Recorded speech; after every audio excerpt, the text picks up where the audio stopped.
Next, moving on to the clinical features or clinical presentation, mainly the oral manifestations of lichen planus. So there are various patterns. So firstly we'll start with the reticular pattern. तो reticular और annular pattern अपन दोनों साथ में देखेंगे. तो reticular pattern में क्या रहेगी, रेडिएटिंग व्हाइट और grey velvety thread like papules. क्या रेडिएट होते हुए व्हाइट या ग्रे कलर के पैप्यूल्स दिखेंगे. Papules are slight elevation 0.5 to 1 mm elevation from the oral mucosa. कौन से कलर के रहेंगे, व्हाइट या ग्रे कलर के रहेंगे. अब इसकी पैटर्न क्या क्या हो सकती है, या तो सीधे लीनियर पैटर्न में अरेंज होंगे या तो एन्युलर पैटर्न. एन्युलर पैटर्न क्या हो गया कि कॉन्सेंट्रिक रिंग्स है और उसके साथ साथ रेडिएटिंग पैटर्न है जो एक सारी कॉन्सेंट्रिक रिंग्स को कनेक्ट कर रहा है. आप एन्युलर पैटर्न का इमेज देख सकते हैं. Next is retiform pattern. Retiform pattern क्या रहेगा, बहुत सारे स्ट्राइशंस रहेंगे that will be intermeshed with each other. तो वो हो गया आपका रेटिफॉर्म पैटर्न. तो अब ये दिखेगा कैसे, लेसी स्ट्रक्चर्स. लेसी मतलब लेस लाइक, शू लेस जैसी रहती है. तो लेस लाइक स्ट्रक्चर्स आपको दिखेंगे ओरल कैविटी में जाके, या तो रेटिकुलर पैचेस. रेटिकुलर पैचेस मतलब वही लीनियर जो सारी इंटरमेश थी वैसे पैचेस दिखेंगे आपको ओरल म्यूकोजा में, या फिर रिंग्स दिखेगी या तो स्ट्रीक्स दिखेंगे. बट ध्यान रखना है कि ये सारे जो लीजन्स रहेंगे वो सिमेट्रिकल रहेंगे bilaterally, right. This is the main characteristic of oral lichen planus. Wickham striae मैंने आपको पहले भी बता दिया कि विकैम स्ट्राय क्या है.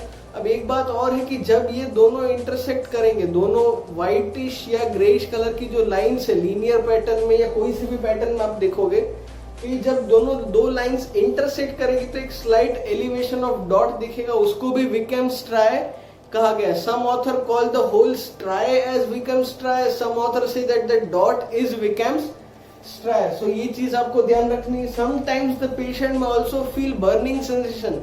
जो भी लीजन हुआ है उस जगह पे some patients have complain that they have felt the burning sensation. So same will be the annular form. अपन ने एन्युलर फॉर्म इसके साथ ही देख लिया है. Now next is the bullous form. So bullous form में क्या था कि बुलस फॉर्म में आपको वेसाइकल या बुल्ले दिखेंगे, छोटे छोटे 0.5 या 1 सेंटीमीटर के आपको, सॉरी 1 नॉट 1 सेंटीमीटर 1 mm के वेसाइकल या बुल्ले दिखेंगे विच विल रप्चर. वो खुद से ही थोड़े टाइम में within few days they are going to rupture. वो कैसे दिखेंगे, अल्सरेशंस जैसे दिखेंगे. So they will give a very uncomfortable feeling to the patient, right. कोई भी वेसाइकल था वो बर्स्ट हो जाएगा या रप्चर हो जाएगा तो अल्सरेशन बन जाएगा उस एरिया में. So that will be a bit uncomfortable to the patient. So this is the bullous form. Next is the atrophic form. Atrophic form में क्या था कि smooth red poorly defined area दिखेगा आपको, स्मूथ रेड एरिया दिखेगा आपको with peripheral स्ट्राय. उसके periphery में ऐसे स्ट्राय रेडिएट होते हुए दिखेंगे. See radiating striae is the most common feature. ये आपको लाइकन प्लानस में दिखेगा तो ये आपको भूलना नहीं है.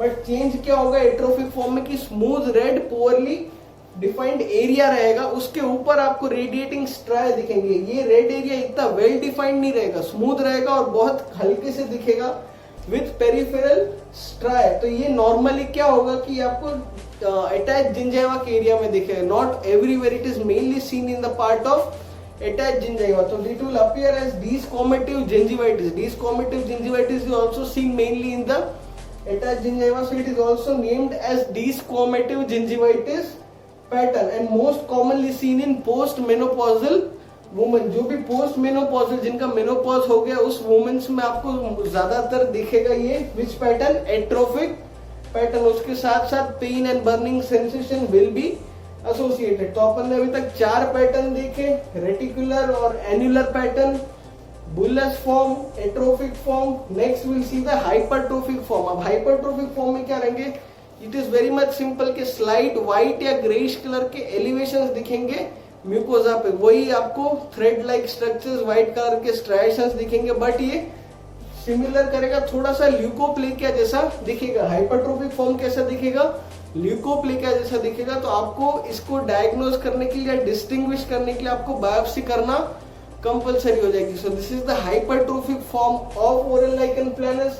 Last is the papular form. Papular form में क्या रहेगा, आपको पैप्यूल्स दिखेंगे 0.5 to 1 सेंटीमीटर इन साइज के छोटे छोटे पैप्यूल्स दिखेंगे और केराटिनाइज्ड म्यूकोसा जो कैसी अपीयरेंस देंगे, पेबल्ड अपीयरेंस. बहुत सारे पेबल्स या छोटे छोटे पत्थर रख दोगे तो कैसी अपीयरेंस होगी, तो वैसी पेबल्ड अपीयरेंस देंगे ड्यू टू दिस पैप्यूल्स, क्योंकि they are only very much 0.5 to 1 mm in size, seen at the periphery of reticular pattern. जो भी आपका रेटिकुलर पैटर्न था उसकी पेरिफेरी में आपको छोटे छोटे पैप्यूल्स मोस्ट कॉमनली दिखेंगे। So these are the various oral manifestations of lichen planus, various patterns आपको दिखेगी।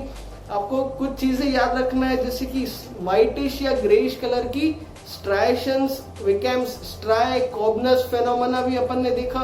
तो ये सारी चीजें मोस्ट कॉमन है। बाकी ये पैटर्न्स तो यू कैन रिमेम्बर, आप एक इमेज डाउनलोड कर लेना या उसको प्रिंट करवा के टेक्स्ट बुक में साथ में लगा देना, जिससे आपको अच्छे से याद हो, या तो साइड में आप अपने हिसाब से जैसा आपको याद हो रहा हो वैसे ड्रॉ कर देना, ताकि you just remember the diagram and you can write about the patterns.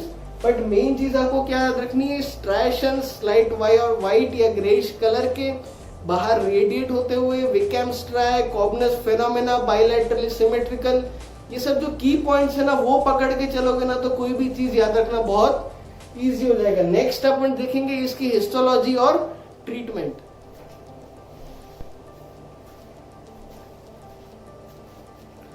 So next, moving on to the histology and treatment of oral lichen planus. So first we'll start with the histological features. So there are 5 to 6 main histological features which you guys need to remember, and it is going to cover the overall histology of oral lichen planus. आपको ये 6 से 7 point रट के रखने हैं, याद रखना ही है, because it can be asked in any of the form like MCQ, fill in the blanks, short note, long answer, कुछ भी पूछ सकते हैं, राइट।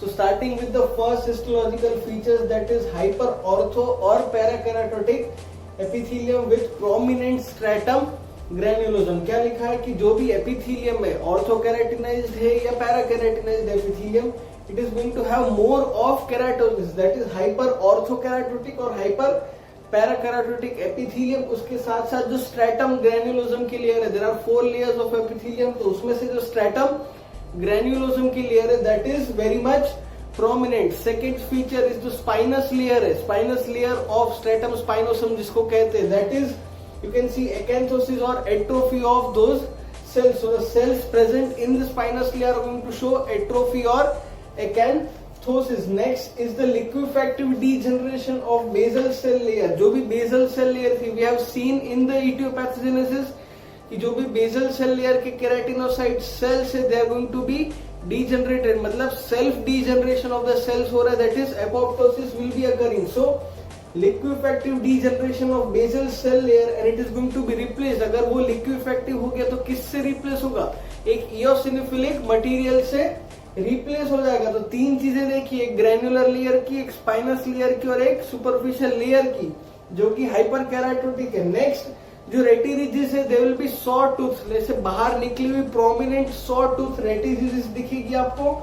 नेक्स्ट सब एपिथेलियल लिम्फोसाइटिक इन्फिल्ट्रेशन, एपिथेलियम के जो नीचे वाला एरिया है, that is the connective tissue part, उसमें आपको क्या दिखेगा, बहुत सारे लिम्फोसाइट्स इन्फिल्ट्रेट किए हुए दिखेंगे, दैट इज सब epithelial lymphocytic infiltration. Then next 2 more things which are main important regarding this is the CVAT bodies and Max Joseph species. अब सबसे पहले CVAT bodies या CVAT bodies क्या होती है, you can pronounce it in any way.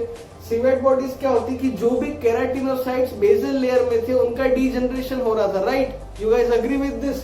तो जो भी उनका डीजनरेशन हो रहा था, they will appear as eosinophilic apoptotic bodies. जो भी केराटिनोसाइट्स थे वो कैसे अपीयर करेंगे, इओसिनोफिलिक एपोप्टोटिक बॉडीज। कहाँ दिखेंगे, सब एपिथेलियल कनेक्टिव टिश्यू में, क्योंकि बेसल लेयर डीजनरेट हो रही थी, उसके सेल्स एपोप्टोसिस में जा रहे थे, तो वहीं उसी एरिया में दिखेंगे आपको सीवेट बॉडीज, जो कि क्या रहेंगे, कुछ नहीं, they are eosinophilic apoptotic bodies रहेगी। Next Max Joseph spaces. Of Max Joseph spaces क्या है, अब जैसे कि अपन ने देखा कि देयर इज डीजनरेशन और डिग्रेडेशन और apoptosis of the keratinocytes of basal cell layer, मतलब जो भी एपिथेलियम और कनेक्टिव टिश्यू का जंक्शन था, जो भी बेसल लेयर थी, दैट विल बी डिसरप्टेड, कुछ जगह से दैट विल बी डिसरप्टेड, मतलब there will be direct communication between the epithelium and connective tissue, एक छोटी सी स्लिट बन जाएगी, कुछ सेल्स उधर से डीजनरेट हो जाएंगे। तो जस्ट इमेजिन करो कि एक पूरा एपिथेलियम में उसमें से कुछ एरिया डीजनरेट हो गया, तो अब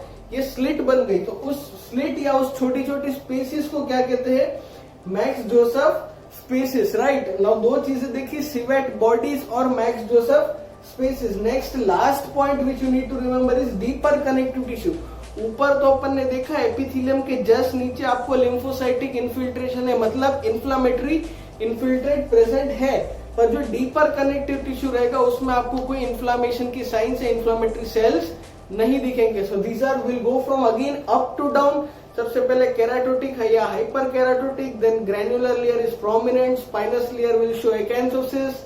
नेक्स्ट यू मूव की बेजल सेल लेयर डीजनरेट हो गई, उसके बाद सॉटूथ रेटिरिजेस हो गई, उसके बाद सब epithelial lymphocytic infiltration, Civatte bodies, Max Joseph spaces, and lastly deeper connective tissue is free of inflammation. Next differential diagnosis, मतलब देयर आर वेरियस डिजीजेस जिसके क्लिनिकल फीचर्स कुछ लाइकन प्लैनस से क्लैश होते हैं, लाइक लाइकेनॉइड रिएक्शन, ये अपन देखेंगे next video में, leukoplakia, candidiasis, pemphigus and cicatricial pemphigoid. So these are the various diseases. इसके अलावा भी कुछ 2-3 है, but these are the main which you need to remember. Now the malignant transformation, की ये नॉर्मली प्री मेलिग्नेंट से malignancy में ट्रांसफर होने के चांसेस कैसे और किस किस फॉर्म के चांसेस है मेलिग्नेंसी में ट्रांसफर होने के। So there are 0.3 to 3% chances of transforming oral lichen planus to malignant disease. Mainly squamous cell carcinoma में कन्वर्ट हो सकती है, ऐसे केसेस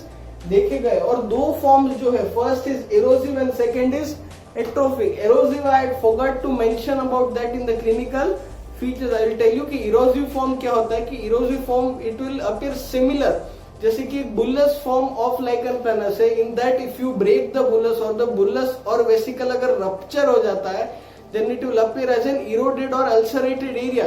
तो उसी इरोडेड और अल्सरेटेड एरिया की जो अपीयरेंस रहेगी, सेम अपीयरेंस रहेगी इरोसिव लाइकन प्लैनस की। और एट्रोफिक की क्या थी, एक एरिथमेटस एरिया था, उसके पेरिफेरी में स्ट्राइशंस थे। तो ये दो जो फॉर्म रहेंगे, इसके सबसे ज्यादा चांसेस है मेलिग्नेंट ट्रांसफॉर्मेशन के। तो ये तो हो गया मेलिग्नेंट ट्रांसफॉर्मेशन। अब इसको ट्रीट कैसे करोगे, what are the considerations you need to take. तो सबसे पहले अगर कोई भी स्मॉल लीजन है तो आप टॉपिकल स्टीरॉइड्स प्रिस्क्राइब कर सकते हो। अगर सीवियर या रेजिस्टेंट केसेस है तो आप सिस्टमिक प्लस टॉपिकल स्टीरॉइड दे सकते हो। उस पेशेंट का आपको रेगुलर फॉलोअप लेना, because there are chances of malignant transformation. भले ही बहुत कम केसेस ऐसे है कि there is only 0.3 to 3%, but you need to take regular follow up, avoid tobacco and alcohol. अगर स्पेशली एरोसिव या एट्रोफिक फॉर्म है तो उस पेशेंट को बोलो कि टोबैको और अल्कोहल बंद कर दे। Lastly maintain good oral hygiene. So these are the 5 measures which you need to take. So this was all about oral lichen planus. I hope so you guys have understood the topic, and if you enjoyed the lecture then please like, share and subscribe our channel, and don't forget to hit the bell icon so that you get regular updates of our upcoming lectures. Thank you.